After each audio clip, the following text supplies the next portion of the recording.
Assalamu alaikum students, I'm your teacher Saima and let's start our next activity or next question which is about gerunds.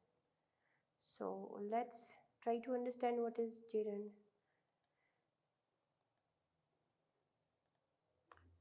Before starting gerunds, students, let's go back and see what were the verbals, and how many verbals were there.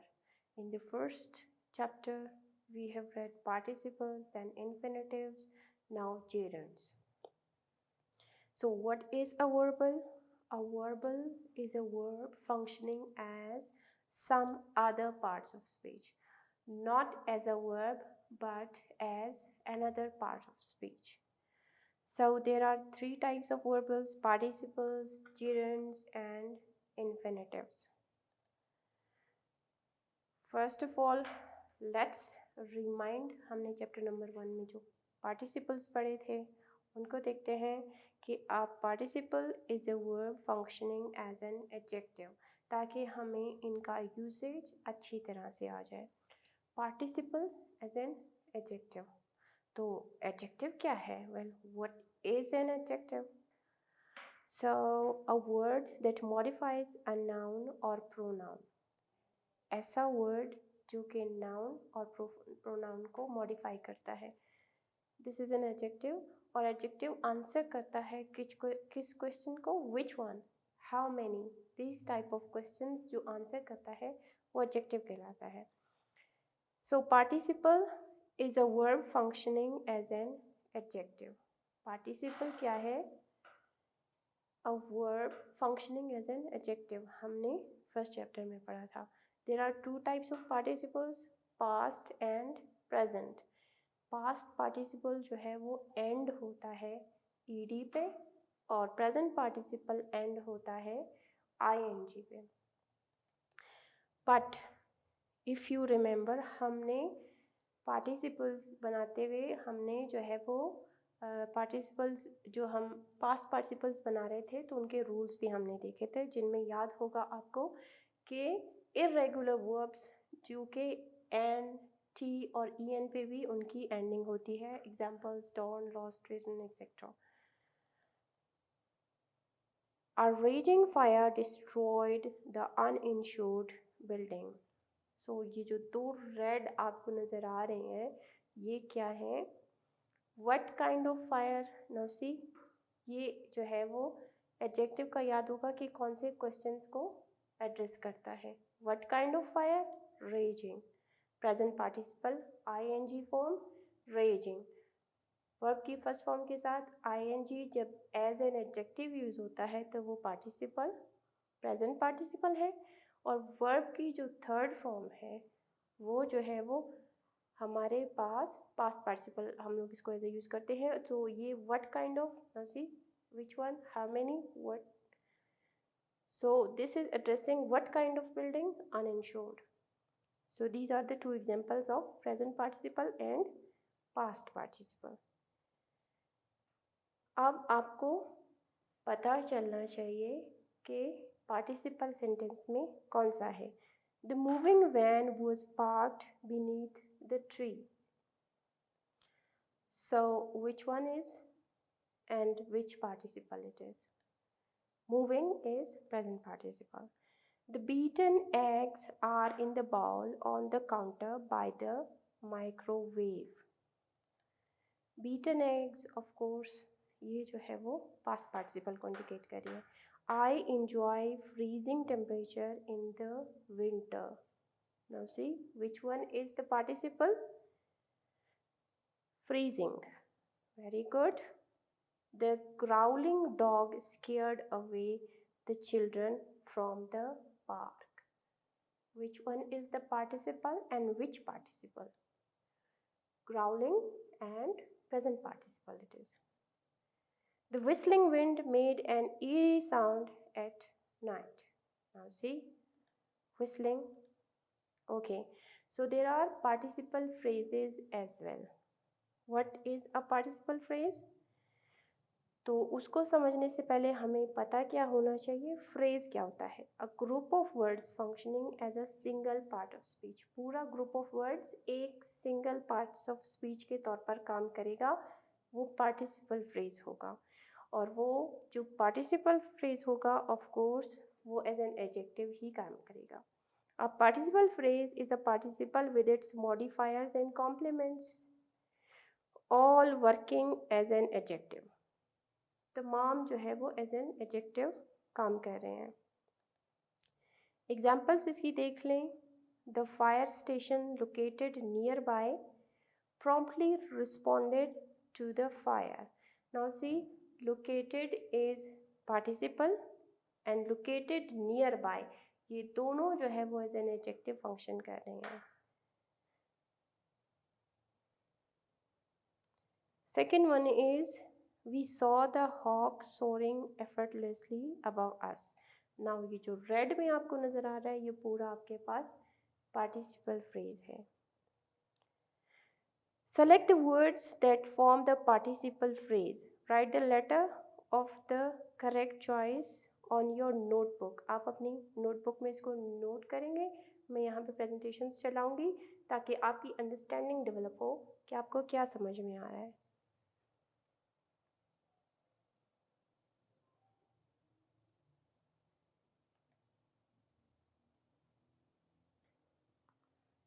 So,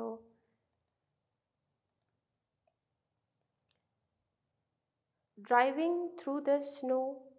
Now which one is the phrase? Okay, participle phrase. Okay, the driving A है driving through the snow, B है my father had, C है to use caution.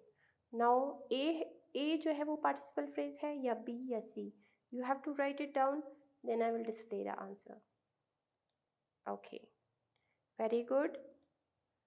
Now see the next one, the dinner, या B है cooking on the stove, C है smelled wonderful. Now which one is acting as an adjective? पूरा phrase जो है वो as an adjective काम कर रहा है। Of course B.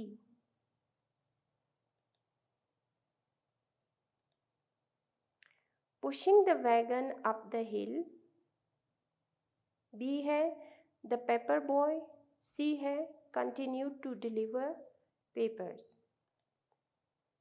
A is the answer. A is riding my bicycle, B is I begin, C is to breathe heavily. A, because to, you remember, it was an infinitive. The actor overtaken by fans or hurried into the hotel. You write it, then I'll display the answer. B, overtaken by fans. Punctuation with participles. अब इनके साथ punctuation कैसे करते हैं? The punctuation is the same as with prepositional phrases and appositives. Introductory participles are followed by a comma. अगर introduction participle के through आ रही है तो फिर वो उसके बाद एक कॉमा लगता है. If the participle is non essential it is followed by a comma. और अगर सेंटेंस के दरमियान आ रहा है और नॉन एसेंशियल है तो फिर जो है वो इसके बाद भी कॉमा लगता है. नाउ इन दोनों में से आप देखेंगे कि कौन सा जो है वो करेक्ट है. Racing to the finish line, I smiled victoriously. Now see, इसमें जो है वो कोई कॉमा नहीं है, जबकि इसमें है racing to the finish line then comma I smiled victoriously. Of course B, क्योंकि हमने कहा था कि अगर ये स्टार्ट में आ रहा है तो फिर जो है वो उस फ्रेज के बाद कॉमा आएगा. A is my band, comma, marching in the contest, comma, took the audience by surprise. और my band marching in the contest took the audience by surprise. Now see, ये non-essential जो है वो आ रहा है as a non-essential. So which one is the correct? A, very good. showering the fields the rain fell all day, or showering the fields comma the rain fell all day. Of course B. Now A, Joel comma smiling after the win joined his teammates on the field. Now Joel smiling after the win फिर comma joined his teammates on the field. B is the correct one. Again यहाँ पे as a non-essential use हो रहा है. Eating the spicy food I began to sweat. Eating the spicy food फिर comma I began to sweat. Which one is the correct? Very good. B. Now we will come. हमने participles को revise किया. आज हम लोग अभी आते हैं gerund की तरफ. What is a gerund? Gerund is again a verbal. और gerund जो है वो a verbal ending in ing. ये जो gerund होता है ये भी ing पे end होता है and acts as a noun. हमने देखा पार्टिसिपल का जो प्रेजेंट पार्टिसिपल था वो भी ing पे फिनिश हो रहा था, लेकिन वो जो है वो एज एन एडजेक्टिव काम करता है. gerunds एज अ नाउन काम करते हैं because it is acting as a noun. It can be anything a noun is. जब ये नाउन है तो नाउन जो कुछ भी होता है वो ये सब काम अदा करेगा, जो कि subject, direct object, indirect object, object of a preposition, predicate, nominative और एपोजिटिव. So, gerund phrase consists of the gerund with its modifiers and complements. और gerund phrase क्या होता है? Consists of a gerund. एक gerund, एक verb जो कि as a noun काम कर रहा है with its modifiers and complements. वो सारे उसमें जब आ जाएंगे तो a group of words which make a part of a sentence. So ये phrase बन जाएगा, ठीक है? gerund phrase बन जाएगा. So let's see. तो फिर ये जो हम बता रहे हैं कि anything as a noun, noun जो है वो सब्जेक्ट के तौर पर भी काम करता है. Direct object, indirect object, subject, predicate. So इनको भी थोड़ा सा रिवाइज करते हैं. Every sentence is made up of two parts. ये तो हमने बहुत पहले से हमें पता था कि every sentence has two parts, एक सब्जेक्ट और एक प्रेडिकेट. सब्जेक्ट क्या हुआ है? Names the person, place or thing the sentence is about. Sentence जिस चीज़ के बारे में है, इधर वो पर्सन है या वो प्लेस है या वो थिंग है, पूरा सेंटेंस उसके बारे में है, उसको हम सब्जेक्ट कहेंगे, ठीक है? द हु और व्हाट. अब ये इस तरह के क्वेश्चंस को आंसर करेगा, द हु और व्हाट. फिर प्रेडिकेट क्या है? Tells what the subject is और डज. सब्जेक्ट क्या कर रहा है, सब्जेक्ट क्या है, ये सब बातें हमें प्रेडिकेट बताता है. अब प्रेडिकेट में आपको पता है अगर वो कुछ एक्शन से रिलेटेड है, क्या कर रहा है, तो फिर उसमें वर्ब आएगा. अगर वो जो है उस सब्जेक्ट को अगेन मॉडिफाई कर रहा है, नाउन को मॉडिफाई कर रहा है, तो वो एज अ एडवर्ब काम कर रहा है, ठीक है? ऑब्जेक्ट क्या है? Object in grammar is a part of sentence and often part of the predicate. Predicate का हिस्सा होता है object.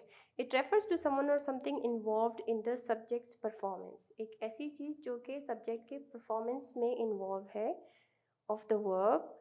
It is what the verb is being done to.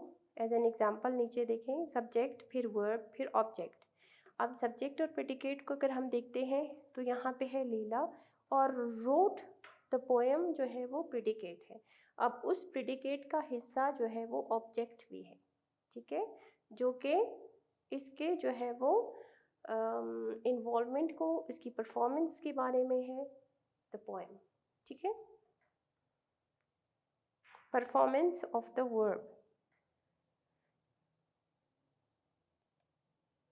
अब टाइप्स ऑफ ऑब्जेक्ट्स हैं. डायरेक्ट ऑब्जेक्ट अभी हमने पढ़ा और इनडायरेक्ट. लेट्स सी वो क्या होते हैं. Two types of objects, direct and indirect. Direct object क्या है? अ direct object answers the questions what और होम. अगर वो एक डायरेक्ट ऑब्जेक्ट है तो व्हाट या होम का आंसर करेगा. अब यहाँ पे he invited Mary to the party. अब ही जो है वो सब्जेक्ट है, invited Mary to the party, Mary जो है वो डायरेक्ट ऑब्जेक्ट है, और ही रिपेयर्ड हिज कार, ठीक है, रिपेयर ही जो है वो सब्जेक्ट है, रिपेयर्ड हिज कार जो है वो क्या है, उसका डायरेक्ट ऑब्जेक्ट है, ठीक है। इनडायरेक्ट ऑब्जेक्ट क्या है, आंसर करता है कौन से क्वेश्चंस को, whom और to whom और for whom, for what, इस तरह के क्वेश्चंस को आंसर करता है, वो इनडायरेक्ट है। Recipient of the direct object, so examples let's see. Subject, as a subject अगर जिरंड काम कर रहा है तो फिर वो क्या होगा, talking loudly always attracts attention, ज़ोर ज़ोर से बोलना अट्रैक्ट करता है अटेंशन को। अब टॉकिंग लाउडली, टॉकिंग जिरंड है, टॉकिंग लाउडली जो है वो आपके पास एज अ सब्जेक्ट काम कर रहा है, ठीक है, और फ्रेज है आपके पास, जिरंड फ्रेज है। As a direct object, everyone in my house enjoys watching the World Series. Watching the World Series जो है वो direct object है। Indirect object example देखें, he gave voting for class president. Careful thought. He gave voting for class president. Careful thought. अब ये जो मैंने colour किया हुआ है ये आपको बता रहा है ये क्या है, इनडायरेक्ट ऑब्जेक्ट है, क्योंकि थॉट जो है वो उसका डायरेक्ट ऑब्जेक्ट है।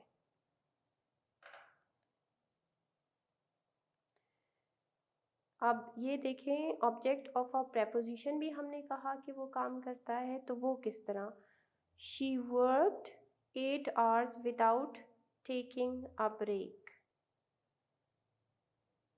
ये क्या है, ऑब्जेक्ट ऑफ अ प्रेपोजिशन। और प्रेडिकेट नॉमिनेटिव में क्या है, A great thrill for her was winning the state tennis tournament. Colour किया हुआ है, ये प्रीडिकेट नॉमिनेटिव है, ठीक है। यहाँ से आपके पास a great thrill for her, ठीक है, सब्जेक्ट आ गया was winning the state tennis tournament, ये सारा आपके पास क्या आ गया, नॉमिनेटिव, प्रीडिकेट नॉमिनेटिव। और a positive, dad's lobby carving wooden soldiers has taught him much about history. अब देखिए ए पॉजिटिव्स आपको पता है जो दोनों साइड बाय साइड चलते हैं।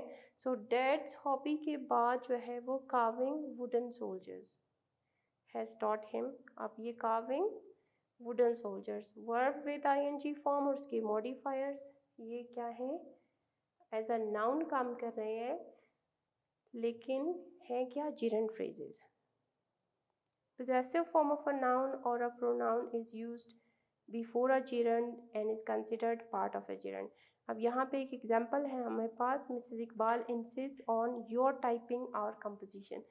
अब होना तो ये चाहिए, टाइपिंग जो है वो जिरंड यहाँ से स्टार्ट हो रहा है, लेकिन ये बता रहा है अगर पोजेसिव फॉर्म है नाउन की तो फिर क्या होगा, वो जो जिरंड से पहले वाला जो पोजेसिव फॉर्म आ रहा है वो भी जिरंड फ्रेज का हिस्सा होगा।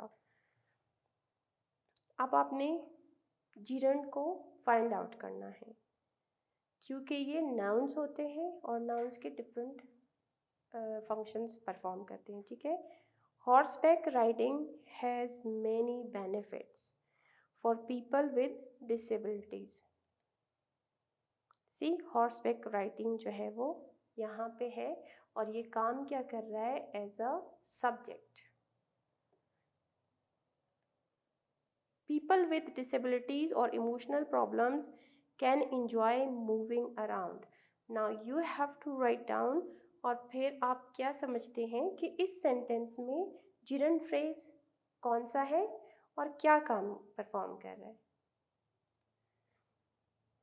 मूविंग अराउंड और है क्या, डायरेक्ट ऑब्जेक्ट, ठीक है। ये जो है वो आपके पास सब्जेक्ट आ गया, ठीक है। विद डिसेबिलिटीज़ और emotional problems can enjoy moving around. अब ये आपके पास डायरेक्ट ऑब्जेक्ट है। One horse named Silver was especially good at walking slowly and carefully. Walking slowly and carefully gerund phrase है, लेकिन ऑब्जेक्ट ऑफ द प्रपोजिशन है क्योंकि eight के बाद आ रहा है। देखिए इससे पहले प्रपोजिशन है और ये प्रपोजिशन का जो है वो ऑब्जेक्ट है। Waiting took patience but Silver let the teachers lift a woman named Maria on to his back. So Silver के बारे में बात हो रही है। सो इसमें जो है वो जिरंड फ्रेज कौन सा है स्टूडेंट्स? वेटिंग, ठीक है। और यहाँ पे ये एज अ सब्जेक्ट काम कर रहा है क्योंकि इसके बाद वर्ब आ रहा है। When Maria started riding, she had never walked in her life. Riding, ठीक है। Maria started riding, direct object. Her activity had been limited to rolling in her wheelchair. Her activity had been limited to rolling in her wheelchair. अब ये जो है वो कौन सा है जिरंड फ्रेज? रोलिंग इन हर व्हीलचेयर, ये हो गया इसका जिरंड फ्रेज और ये ऑब्जेक्ट ऑफ द प्रपोजिशन है। देखिए लिमिटेड टू के बाद आ रहा है to. From Silver she learned balancing, gerund कौन सा है और क्या वर्क परफॉर्म कर रहा है? फ्रॉम सिल्वर सब्जेक्ट है, शी लर्नड बैलेंसिंग ये इसका डायरेक्ट ऑब्जेक्ट है।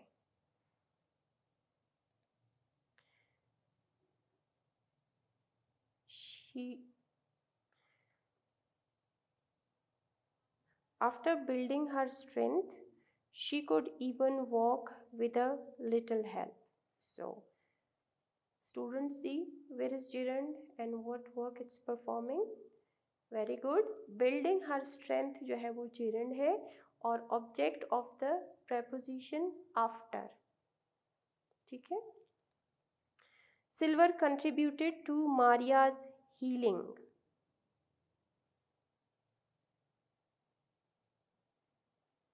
Okay, very good. Silver contributed to Maria's healing. Healing जो है वो object of the preposition to. As a result of training with Silver, Maria now lives independently. Look at it. Where's the gerund and what function it's performing? Very good. As a result of training with Silver. Training with Silver. ठीक है? और ये क्या है? Object of the preposition of.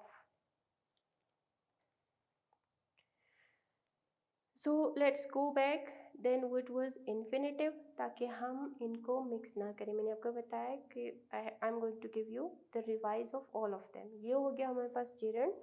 अब दोबारा से हम इन्फिनेटिव को देखते हैं। Infinitive is a verb form that usually begins with to. वो जो हमने पढ़ा था टू से स्टार्ट होता है। It is used as a noun, adjective और एडवर्ब। नाउन के तौर पर भी ये इस्तेमाल होता है, एडजेक्टिव के तौर पर भी ये इस्तेमाल होता है और एडवर्ब के तौर पर भी। तो हमने देखा gerunds as a noun use होते हैं, ठीक है। Participles as a adjective use होते हैं। तो इन्फिनेटिव में दोनों की क्वालिटीज़ हैं, ठीक है, एज अ नाउन भी और एज एन एडजेक्टिव भी। लेकिन ये जो है वो टू से स्टार्ट होते हैं और एज एन एडवर्ब भी काम करते हैं। Infinitive phrase is an infinitive plus any modifier और कॉम्प्लीमेंट। फ्रेज में क्या है? इन्फिनेटिव फ्रेज में इन्फिनेटिव और उसके बाद फिर उसके मॉडिफायर्स और कॉम्प्लीमेंट्स आ जाते हैं, ठीक है। Do not confuse an infinitive with a prepositional phrase. और एक होता है प्रपोजिशनल फ्रेज। इन्फिनेटिव टू से स्टार्ट होता है और प्रपोजिशनल फ्रेज भी आपको पता है टू इज़ अ प्रपोजिशन, तो वो एक प्रपोजिशनल फ्रेज जो बनाता है उसके साथ आपने इसको मिक्स नहीं करना। Infinitive is two plus a verb. Infinitive में क्या है? टू और वर्ब आता है। और प्रपोजिशनल में जो है वो क्या आता है? टू प्लस अ नाउन, और वो नाउन एब्स्ट्रैक्ट नाउन भी होता है। To exercise regularly is very important. To exercise regularly as a subject काम कर रहा है, एज अ नाउन है, ठीक है। और फिर I hope to visit soon, to visit soon direct object है। Infinitive phrase in each sentence. Now see, it's a paragraph. Mono the cat like to nap indoors every morning. Look at it and then tell me where is the infinitive. Very good. To nap indoors. To play outside was for afternoons. ठीक है, कौन सा है इसमें infinitive? Very good, to play outside, right? Yet one morning he was determined to get out. Okay, very good. Answer is to get out. His owners, Sadia and Muin, were too sick to let him out. Which one is the infinitive? Very good, to let him out. Mano finally managed to open the door. Very good, to open the door. Meowing the cat went to the gas meter and began to dig. See, to dig. Sadia thought he was trying to tell her about a gas leak. To tell her. Very good. Sadia called the gas company to check the hole Mano had dug. Very good. To check the hole. Your house is about to blow up, the technician shouted. Now which one? To blow up. Mano's instinct to warn his owners had saved their lives. Okay, to warn. Infinitive phrase या prepositional phrase. Now we have to decide which one. Do not confuse an infinitive with a prepositional phrase. An infinitive is to plus a verb. Prepositional is to plus a noun. So label each underlined portion I if it is an infinitive or PP if it is a prepositional phrase. ठीक है, अब आपने अगर आपको लगता है ये infinitive phrase है आप I लगा दें और PP जो है वो prepositional phrase के लिए. There are many different factors that contribute to research. Sorry. Sorry. So students देखें to research that contribute to research. Now is it a prepositional phrase or an infinitive? Just write it, then I will show you the answer. Prepositional phrase, contribute to research. It is important to plan your research paper very carefully. Okay, are you done? Now let's see the answer. It's an infinitive, to plan, because इसके बाद जो है वो verb आ रहा है. Once you have completely developed your plan, get to work.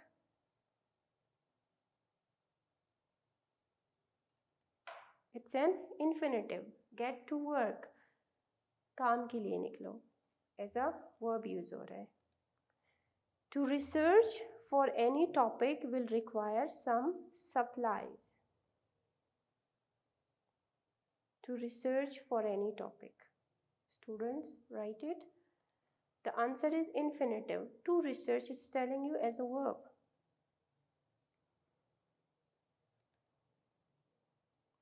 Organize all of your research information according to type.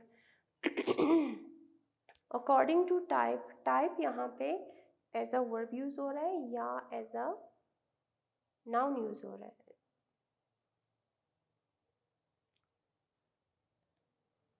It's a prepositional phrase क्योंकि type जो है वो यहाँ पे as a noun use हो रहा है. You should plan to school. You should plan to school yourself thoroughly in your topic, to school yourself. As a verb use हो रहा है, sorry, to school yourself thoroughly in your topic as a what use हो रहा है, infinitive phrase. If you follow a schedule, your research should proceed according to plan. According to plan. What is it? Prepositional phrase. ठीक है? Several people went to school and wrote their papers in the computer lab. Now this school is what? It's a noun and it is a prepositional phrase. It is difficult to work when it is noisy in the room. Difficult to work. Infinitive, very good. If your final draft is too long, you will need lots of patience to type it. To type it. Prepositional phrase or infinitive? It's an infinitive. अब gerund और participle, क्योंकि इन दोनों में भी एक चीज़ जो है वो इफ़ यू रिमेंबर कॉमन है कि वो दोनों एज अ वर्बल्स है. gerund is a verbal that ends in ing and acts as a noun. gerund जो है वो एज अ नाउन काम करता है. और फिर we were annoyed by the moths fluttering. gerund में ing फॉर्म है और ये एज अ नाउन काम करता है. Participle is a verb form that ends in ing and acts as an adjective. Participle as an adjective काम करता है, gerund as a noun काम करता है. The moths fluttering. Now see the difference. We were annoyed by the moths fluttering. ये direct object है, ठीक है, और ये as a noun काम कर रहा है, fluttering यहाँ पे. जबकि second में जो है वो the moths fluttering wings were white. Now fluttering यहाँ पे एज अ एडजेक्टिव यूज़ हुआ है. Verbal then label it as gerund और पार्टिसिपल. अब gerund और पार्टिसिपल में आपने देखना है. Many TV commercials feature acting animals. Acting जो है वो तो है और ये है क्या? Participle. Acting animals. There are bell ringing turkeys and typing chickens. Okay, first आपने वर्बल को ढूंढना है, फिर उसके बाद आपने बताना है कि कौन सा है. Bell ringing participle, typing participle, क्योंकि दोनों एज एन एडजेक्टिव काम कर रहे हैं. Training any type of animal requires patience. यहाँ पे ट्रेनिंग जो है वो एज अ क्या काम कर रहा है? एज अ नाउन और एज एन एडजेक्टिव. ट्रेनिंग जो है वो gerund है क्योंकि एज अ नाउन काम कर रहा है. Have you seen the dog food commercial that shows a dog chasing a wagon? Chasing a wagon. अब यहाँ पे chasing जो है वो gerund है, direct object है. The trainer around yearning in the dog the trainer aroused yearning in the dog by hiding a squeaky toy in the closet. Now see, first of all find it out, verbal, then tell me what it is. It's yearning, it's a gerund, and then hiding is a gerund too. Then the excited dog was let loose.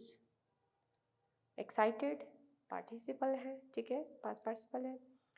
Staring at the door, the dog waited for the trainer to open it.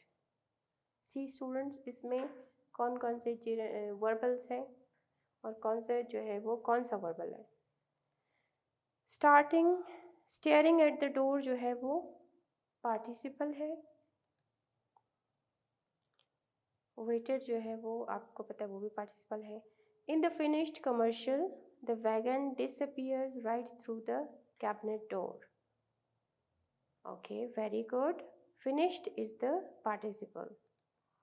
Working comes naturally to most animal actors. working, and it is a gerund. That's it, students. Thank you so much for today, and Allah Hafiz. I hope you understood the meaning and the difference between all the verbals and their